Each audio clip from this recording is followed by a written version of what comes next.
Assalamu alaikum. So students, welcome to my YouTube channel Knowledge for Students. So students, today we are here with class number 6. Class number 5 के अंदर हमने simple question के answer करना सीखा था कि किस तरह से हम हाँ में जवाब देंगे और किस तरह से ना में जवाब देंगे। आई होप सो आप लोगों ने ट्राई किया होगा, उसको प्रैक्टिस किया होगा और क्वेश्चन भी बनाए होंगे और उनके फिर आगे यस नो में आंसर्स भी किए होंगे। सो गाइस, आज हम आंसर्स को ही अंडरस्टैंड करेंगे, लेकिन आज हम ये चीज़ देखेंगे कि सवाल के अंदर से हम किस तरह से जवाब को निकालते हैं।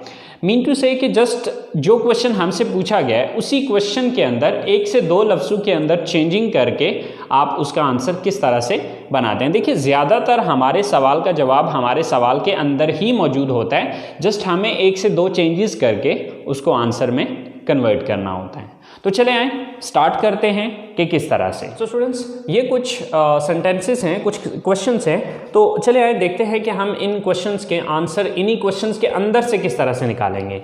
सो क्या आप कॉलेज जाते हैं? Do you go to college? Okay, so now we gonna give the answer. तो आप देखेंगे इसमें यही सारा सवाल रहेगा, आपको डू की जगह यस या नो लगाने की ज़रूरत है। यस, अब देखिए इसके दो ही पॉसिबल आंसर है, या तो यस होगा या फिर नो होगा। सो इस यू को चेंज कर लेना आई में, बाकी अगला सारा सेम टू सेम यही रहेगा। हाँ, अगर आगे को प्रोनाउन आ रहा है तो उसको चेंज करने की ज़रूरत है, बट प्रोनाउन चूँकि अभी डिटेल से हमने पढ़ा नहीं है, उसको अभी डिस्कस नहीं किया, इसलिए मैं उस डिटेल में अभी फिल वक्त नहीं जाऊँगा, लेकिन अगली क्लासेस में इंशाल्लाह उसकी भी डिटेल आपको बताऊँगा। सो यस आई, नेक्स्ट जो बकिया बचता है सवाल के अंदर सेंटेंस, वही सेंटेंस हम यहाँ पर लगा देंगे। So yes I go to college. सो अगर आप इस आंसर को देखें तो हमने सिर्फ ये दो वर्ड चेंज किए, बाकी सारा वही सवाल वाला ही उठा लिया। अब इसी को अगर हम नो में कर दें तो यस की जगह लगाएंगे नो आई, और यहां पर आप डोंट लगाना पड़ेगा। No I don't go to college, क्योंकि ऑलरेडी आपको पता है कि जब हम नेगेटिव बनाते हैं तो सब्जेक्ट के बाद हम डोंट लगाते हैं। सो नेक्स्ट क्वेश्चन, क्या मैं इंग्लिश बोलता हूं? Do I speak English? क्या मैं इंग्लिश बोलता हूं? अब गाइस यहां पर एक चीज याद रखनी है कि अगर सवाल के अंदर सब्जेक्ट यू आ रहा है तो उसको आई में चेंज करेंगे, और अगर सवाल में आई आ रहा है तो उसको यू में चेंज करेंगे। सो जैसे कि डू की जगह यस, यू को आई को चेंज किया यू में। Yes you speak English. Yes you speak English. अब अगर नो में यही आंसर करना है तो यस की जगह नो लगा दें यू, और आगे आपको पता है कि सब्जेक्ट के बाद डोंट लगाना है। Yes no you don't speak English.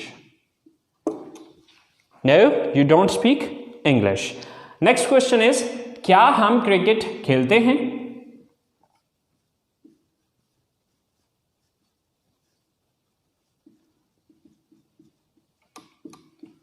Do we play cricket?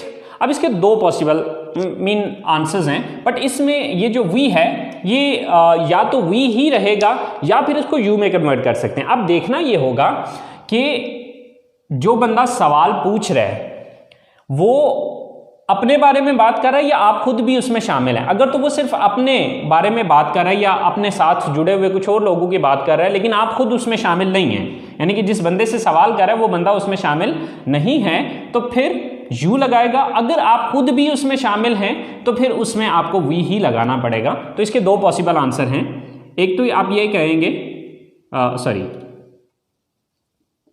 Yes we play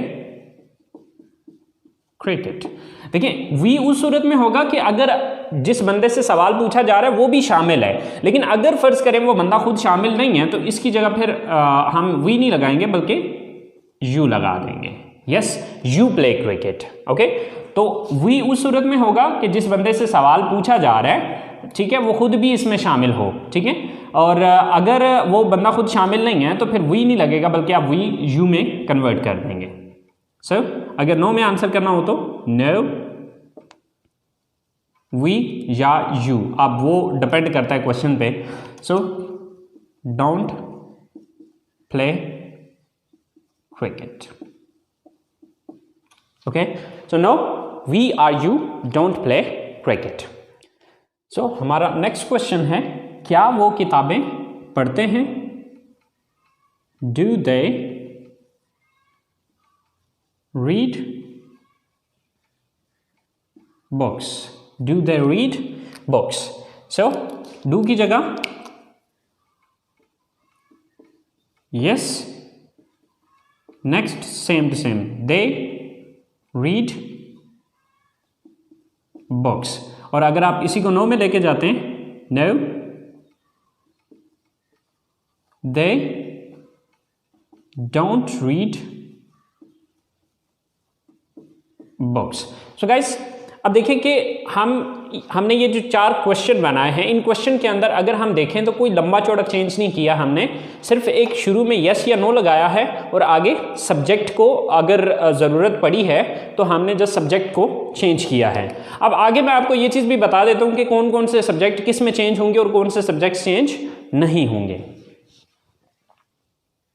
so students, ये वो वर्ड हैं जो कि आपके अगर सवाल के अंदर आ रहे हों तो आप उनको इनमें चेंज कर देंगे। अगर आपके सवाल के अंदर यू आ रहा है तो उसको आप आई में चेंज कर सकते हैं या फिर वी में चेंज कर सकते हैं। अब देखना ये होगा कि सवाल आप अकेले के बारे में पूछा गया या आप 2 या 2 से ज़्यादा लोग हैं। अगर अकेले हैं तो आई यूज़ करेंगे जवाब में, और अगर 2 या 2 से ज़्यादा लोग हैं तो फिर वी यूज़ करेंगे।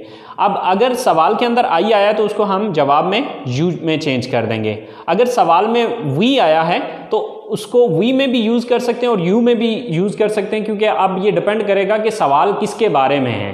यानी कि सवाल जो है वो जो बंदा पूछ रहा है वो सिर्फ अपने बारे में पूछ रहा है या उसने आपको भी शामिल किया। अगर सिर्फ अपने बारे में पूछ रहा है तो आप यू का वर्ड यूज़ करेंगे, और अगर आपको भी साथ शामिल किया है तो फिर वी का वर्ड यूज़ होगा। अगर सवाल में योर आ रहा हो तो उसको माई में भी चेंज किया जा सकता है और अर में भी चेंज किया जा सकता है। अगर सवाल में माई आ रहा हो तो उसको योर में चेंज किया जाएगा, और अगर सवाल में अर आ रहा हो तो जवाब में योर या अर इस्तेमाल होगा।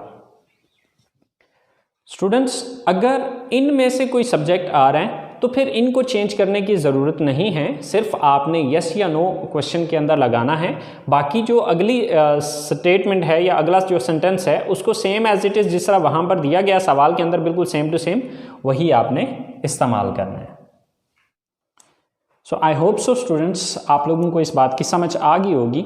सो अब नेक्स्ट जो है वो मैं आप लोगों को 10 सवालात दे रहा हूँ जिनके आपने यस नो में आंसर करने हैं, और ये आंसर आपने बिल्कुल वैसे ही करने हैं जो तरीक़ाकार मैंने आपको अभी समझाया है। सो स्टूडेंट्स, ये 10 सेंटेंसेस ये हैं, देख लें ज़रा। Do you watch TV? Do they learn English? Do we use the computer? Do I sit here? Do you live in this city? Do we go to mosque? Do they go for morning walk? Do Asim and Amir study in this college?